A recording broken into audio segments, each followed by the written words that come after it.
ବ୍ରତ ବେହୁରା ରାଜ୍ୟରେ କରୋନା ସଂକ୍ରମିତଙ୍କ ଆରୋଗ୍ୟ ସଂଖ୍ୟା 7,972ରେ ପହଞ୍ଚିଛି। ଗତକାଲି ରେକର୍ଡ ସଂଖ୍ୟକ 755 ଜଣ କରୋନା ଆକ୍ରାନ୍ତ ଚିହ୍ନଟ ହେବା ସହ ସର୍ବାଧିକ 565 ଜଣ ଆରୋଗ୍ୟ ଲାଭ କରିଛନ୍ତି। ଉଭୟ ସଂକ୍ରମିତ ଏବଂ ଆରୋଗ୍ୟ କ୍ଷେତ୍ରରେ ଗଞ୍ଜାମ ଆଗରେ ରହିଛି। ଗତକାଲି ଗଞ୍ଜାମ ଜିଲ୍ଲାର ସର୍ବାଧିକ 320 ଜଣ ସଂକ୍ରମିତ ଚିହ୍ନଟ ହୋଇଥିବା ବେଳେ 185 ଜଣ ସୁସ୍ଥ ହୋଇଛନ୍ତି। ଅନ୍ୟପକ୍ଷରେ ଗତକାଲି ଗଞ୍ଜାମର 4 ଜଣ କରୋନା ସଂକ୍ରମିତଙ୍କ ମୃତ୍ୟୁ ହେବା ପରେ ରାଜ୍ୟରେ ଏହି ଭୂତାଣୁଜନିତ ମୋଟ ମୃତ୍ୟୁ ସଂଖ୍ୟା 56ରେ ପହଞ୍ଚିଛି। ବର୍ତ୍ତମାନ ସୁଦ୍ଧା 3,14,987ଟି ନମୁନା ପରୀକ୍ଷା ହୋଇଥିବା ବେଳେ ସେମାନଙ୍କ ମଧ୍ୟରୁ 11,956 ଜଣ ପଜିଟିଭ୍ ଚିହ୍ନଟ ହୋଇଛନ୍ତି। ସେମାନଙ୍କ ମଧ୍ୟରୁ 4,128 ଜଣ ରାଜ୍ୟର ବିଭିନ୍ନ ସ୍ୱତନ୍ତ୍ର କୋଭିଡ୍ ହସ୍କିଟାଲରେ ଚିକିତ୍ସାଧୀନ ଅଛନ୍ତି। ରାଜ୍ୟର କେତେକ ଅଞ୍ଚଳରେ କରୋନା ସଂକ୍ରମଣର ଭୟାବହତାକୁ ଦୃଷ୍ଟିରେ ରଖି କଣ୍ଟେନମେଣ୍ଟ ଓ ସଟ୍ଡାଉନ୍ ଜାରି କରାଯାଇଛି। ସୁନ୍ଦରଗଡ଼ ଜିଲ୍ଲାର ବୀରମିତ୍ରପୁର ମ୍ୟୁନିସିପାଲିଟି ଅଞ୍ଚଳକୁ ଗତ ସନ୍ଧ୍ୟାରୁ ସୋମବାର ସନ୍ଧ୍ୟା ପର୍ଯ୍ୟନ୍ତ ସଟ୍ଡାଉନ୍ ଘୋଷଣା କରାଯାଇଥିବା ବେଳେ ସୁନ୍ଦରଗଡ଼ ମ୍ୟୁନିସିପାଲିଟି ଅଞ୍ଚଳକୁ ଆଜି ଏବଂ ଆସନ୍ତାକାଲି ପାଇଁ ସଟ୍ଡାଉନ୍ ଘୋଷଣା କରାଯାଇଛି। ସେହିପରି ପ୍ରଥମ ଥର ପାଇଁ ସୁବର୍ଣ୍ଣପୁର ଜିଲ୍ଲା ଆଜିଠାରୁ ସୋମବାର ସକାଳ ପର୍ଯ୍ୟନ୍ତ ସଟ୍ଡାଉନ୍ କରାଯାଇଥିବା ବେଳେ ଜିଲ୍ଲାର ସମସ୍ତ ପ୍ରବେଶ ପଥକୁ ସିଲ୍ କରାଯାଇଛି। ଭଦ୍ରକ ଜିଲ୍ଲା ମଧ୍ୟ ଆଜି ଓ ଆସନ୍ତାକାଲି 2 ଦିନ ପାଇଁ ସଟ୍ଡାଉନ୍ ରହିବ ବୋଲି ଜିଲ୍ଲାପାଳ ନିର୍ଦ୍ଦେଶନାମା ଜାରି କରିଛନ୍ତି। ସେହିପରି ଖପ୍ରାଖୋଲ ବ୍ଲକ ଅନ୍ତର୍ଗତ ବୈଜୟସାଗର ଗ୍ରାମକୁ ସରପଞ୍ଚ 7 ଦିନ ପାଇଁ ସଟ୍ଡାଉନ୍ ଘୋଷଣା କରିଛନ୍ତି। ପିପିଲି ପୌରାଞ୍ଚଳରେ ଜଣେ 28 ବର୍ଷୀୟ ଯୁବକଙ୍କଠାରେ କରୋନା ସଂକଟ ଚିହ୍ନଟ ହେବା ପରେ ନୀଳକଣ୍ଠନଗର ଫେଜ୍ 1 ଅଞ୍ଚଳ ଏବଂ ପିପିଲି ବ୍ଲକ ଦୁର୍ଗାଦାସପୁର ପଞ୍ଚାୟତର ଠଣଠଣା ମୌଜାର 3ଟି ଯାକ ଗ୍ରାମକୁ କଣ୍ଟେନମେଣ୍ଟ ଅଞ୍ଚଳ ଘୋଷଣା କରାଯାଇଛି। କରୋନା ସଂକ୍ରମଣ ବୃଦ୍ଧି ଆଶଙ୍କାରେ ଗଜପତି ଜିଲ୍ଲାପାଳ ଗଞ୍ଜାମ ଏବଂ ଆନ୍ଧ୍ରପ୍ରଦେଶର ଶ୍ରୀକାକୁଲମକୁ ଯା ଆସ ସମ୍ପୂର୍ଣ୍ଣ ବାରଣ କରିଛନ୍ତି।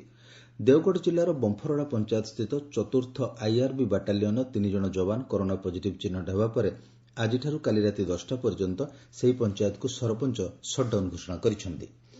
କଟକ ସହରକୁ ସମ୍ପୂର୍ଣ୍ଣ ସଟ୍ଡାଉନ୍ କରାଯାଇଥିଲେ ମଧ୍ୟ ସଂକ୍ରମିତଙ୍କ ସଂଖ୍ୟା ବୃଦ୍ଧି ପାଇଛି। ଗତକାଲି ବଡ଼ ମେଡିକାଲ ଆଇସୋଲେସନ୍ ୱାର୍ଡର 12 ଜଣ ରୋଗୀ ଏବଂ ଛାତି ରୋଗ ବିଭାଗରେ ଜଣେ କାର୍ଯ୍ୟରତ ସେବିକା କରୋନା ଚିହ୍ନଟ ହୋଇଥିବା ବେଳେ କଟକ ସହରରେ 5 ଜଣ କରୋନା ସଂକ୍ରମିତ ଚିହ୍ନଟ ହୋଇଛନ୍ତି। ସେମାନଙ୍କ ମଧ୍ୟରେ ସିଡିଏ ସେକ୍ଟର 11 ରହୁଥିବା ଜଣେ କନେଷ୍ଟବଳ ଓ ଦୋଳମୁଣ୍ଡାଇର ଜଣେ ସଂକ୍ରମିତ ଅଛନ୍ତି। ସେହିପରି ଜିଲ୍ଲାରୁ ଆଉ 53 ଜଣ ନୂଆ କରୋନା ରୋଗୀ ଚିହ୍ନଟ ହୋଇଛନ୍ତି। ସେମାନଙ୍କ ମଧ୍ୟରୁ ବଡମ୍ବା ବ୍ଲକର 33 ଜଣ ଓ ନିଶ୍ଚନ୍ଦକୋଇଲି, କଣ୍ଟାପଡ଼ା ଏବଂ ଚୌଦ୍ୱାରରୁ ଜଣେ ଲେଖାଏଁ ଚିହ୍ନଟ ହୋଇଛନ୍ତି। ପରିସ୍ଥିତିକୁ ଦୃଷ୍ଟିରେ ରଖି ବଡମ୍ବା ସରପଞ୍ଚ ବଡମ୍ବା ଟାଉନ୍ ସହିତ ପଞ୍ଚାୟତକୁ ଆଜିଠାରୁ 5 ଦିନ ପାଇଁ ସଟ୍ଡାଉନ୍ ଘୋଷଣା କରିଛନ୍ତି। ଅନ୍ୟପକ୍ଷରେ କରୋନା କାର୍ଯ୍ୟରେ ନିୟୋଜିତ ଥିବା ଜଣେ ପୁଲିସ୍ କର୍ମଚାରୀ ସଂକ୍ରମିତ ଚିହ୍ନଟ ହେବା ପରେ କଟକ ବଡ଼ ମେଡିକାଲରେ କାର୍ଯ୍ୟ କରୁଥିବା 69 ଜଣ ପୁଲିସ୍ କର୍ମଚାରୀଙ୍କ ସ୍ୱାବ୍ ନମୁନା ପରୀକ୍ଷା ପାଇଁ ପଠାଯାଇଛି। ତେବେ ଆଚାର୍ଯ୍ୟ ହରିହର କର୍କଟ କେନ୍ଦ୍ରର 119 ଜଣ କରୋନା ସଂକ୍ରମିତଙ୍କ ମଧ୍ୟରୁ ପ୍ରଥମ କରୋନା ସଂକ୍ରମିତ ଏବଂ ଅନ୍ୟ 6 ଜଣ ସେବିକା ସୁସ୍ଥ ହୋଇଛନ୍ତି। ସେଠାରେ ଆଣ୍ଟିଜେନ୍ ଟେଷ୍ଟ ଆରମ୍ଭ ହୋଇଥିବା ସୂଚନା ମିଳିଛି। ଆଜି ଓଡ଼ିଶା ଏବଂ ଛତିଶଗଡ଼ ମଧ୍ୟରେ ମହାନଦୀ ଜଳ ବିବାଦ ଉପରେ ଟ୍ରିବ୍ୟୁନାଲରେ ଶୁଣାଣି ହେବ। ଗତକାଲି ଉଭୟ ରାଜ୍ୟ ପକ୍ଷରୁ କୌଣସି ସହମତିପୂର୍ବକ ନିଷ୍ପତ୍ତି ହୋଇନଥିବା ଟ୍ରିବ୍ୟୁନାଲକୁ ଜଣାଇ ଦିଆଯାଇଛି। ତେଣୁ ଏହି ମାମଲାରେ ଆନ୍ତଃରାଜ୍ୟ ଜଳ ବିବାଦ ଆଇନ 1956 ଧାରା 9 ଅନୁଯାୟୀ କେନ୍ଦ୍ରୀୟ ଜଳ ଆୟୋଗ, କେନ୍ଦ୍ରୀୟ ଭୂତଳ ଜଳ ବୋର୍ଡ ଓ ଭାରତୀୟ ପାଣିପାଗ ବିଭାଗଠାରୁ ତଥ୍ୟ ମଗାଯିବ କି ନାହିଁ ସେ ନେଇ ଛତିଶଗଡ଼ ସରକାରଙ୍କ ତରଫରୁ ଆଗତ 2ଟି ଆବେଦନ ଏବଂ ଓଡ଼ିଶା ସରକାରଙ୍କ ପକ୍ଷରୁ ଆଗତ ଗୋଟିଏ ଆବେଦନର ଟ୍ରିବ୍ୟୁନାଲ ବିଚାର କରିବେ। ରାଜ୍ୟରେ 6,798ଟି ଗ୍ରାମ ପଞ୍ଚାୟତରେ 5,958ଟି କୋଭିଡ୍ କେୟାର ହୋମ୍ ପ୍ରସ୍ତୁତ ରହିଛି। ସେଗୁଡ଼ିକରେ ଚିକିତ୍ସା ପାଇଁ 59,465ଟି ଶଯ୍ୟା ରହିଛି। ରାଜ୍ୟ ସରକାରଙ୍କ ପକ୍ଷରୁ ମିଳିଥିବା ସୂଚନା ଅନୁଯାୟୀ ରାଜ୍ୟର ବିଭିନ୍ନ ସଙ୍ଗରୋଧ କେନ୍ଦ୍ରରେ ରହିଥିବା 3 ଲକ୍ଷରୁ ଊର୍ଦ୍ଧ୍ୱ ବ୍ୟକ୍ତିଙ୍କୁ 2,000 ଟଙ୍କା ଲେଖାଏଁ ମୋଟ 73,96,95,000 ଟଙ୍କାର ସହାୟତା ରାଶି ଦିଆଯାଇଛି।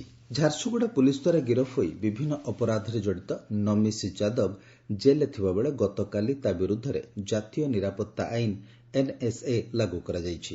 2019 ମସିହା ବ୍ରଜରାଜନଗର ଅଞ୍ଚଳରେ ଏକ ହତ୍ୟାକାଣ୍ଡରେ ସମ୍ପୃକ୍ତ ଅଭିଯୋଗରେ ନମିସ୍କୁ ପୁଲିସ୍ ଗିରଫ କରିଥିବା ବେଳେ ପୂର୍ବରୁ ସେ ଏକାଧିକ ଅପରାଧିକ ମାମଲାରେ ଜଡ଼ିତ ଥିବା ସୂଚନା ମିଳିଛି। ବର୍ତ୍ତମାନ ପାଇଁ ଆଞ୍ଚଳିକ ସମ୍ବାଦ ଏତିକି। ଆମର ପରବର୍ତ୍ତୀ ଆଞ୍ଚଳିକ ସମ୍ବାଦ ପ୍ରସାରଣ ଅପରାହ୍ନ 2:32ରେ। ଅଧିକ ସମ୍ବାଦ ପାଇଁ ଆପଣମାନେ ଲଗ୍ଅନ୍ କରିପାରିବେ ଆମର ୱେବ୍ସାଇଟ୍ newsonair.com